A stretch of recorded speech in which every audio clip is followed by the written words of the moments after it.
Yeah, so we're going to start off at the very beginning. We're going to go down the rabbit hole as we go along. So, Kai, I'm going to put you on the spot first. What's your understanding of what a DAO is? And then let's see if we can get you graded. Rob Leschner gave me a B- on my DeFi.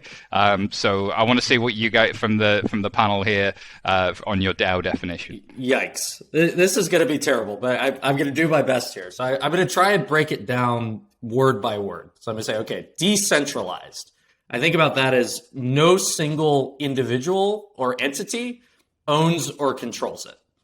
And then autonomous, I think about, it's almost like it's like an organism that evolves over time in nature. It could be based upon technology where it's automated, or it could not be. Not really clear why autonomous is in there. And then organization, I think about a group of people with some shared principle or purpose that are getting together to organize, for that purpose. And so even after defining all those words, it's still not clear to me, how does that actually come together? And what about it is actually autonomous? It feels like self-organizing might be a better term than autonomous. But let me stop there Jess, can you help me of just what is a DAO other than these three odd words defined together?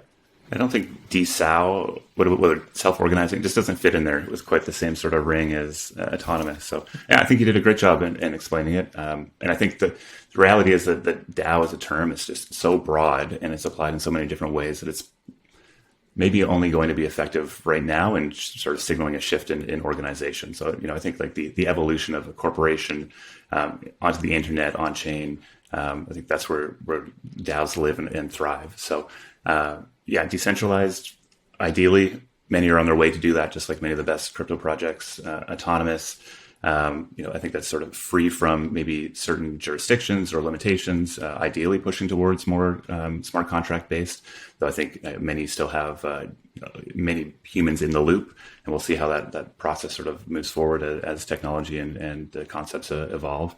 And organization, I think that's really where the big value of DAOs come to play, where we have the participation of hundreds, thousands, maybe even millions of people, regardless of jurisdiction, regardless of education, language, that are able to participate towards common goals. So I like the idea of DAOs being, as I said, the evolution of the corporation. We went from craftspeople to guilds to the joint stock corporation to DAOs on the internet, and it's an on-chain native organization to the internet that I think is going to unleash a lot of interesting opportunities and challenges over the next little while.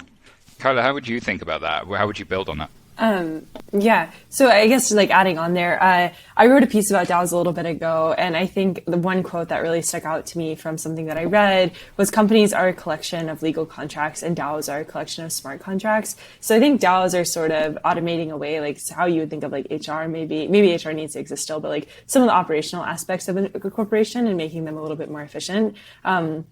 So I think it's just a way for communities to own governance versus there being 5 guys in a suit somewhere in a boardroom. So it's just a more decentralized way of operating as a company or as a fund or as an art collector. There's a lot of different applications to DAOs too, which is really cool. A DAO could be anything from you and 3 friends on a Discord server to a very, very in-depth pleaser DAO, something like that. So it could be really complicated as well.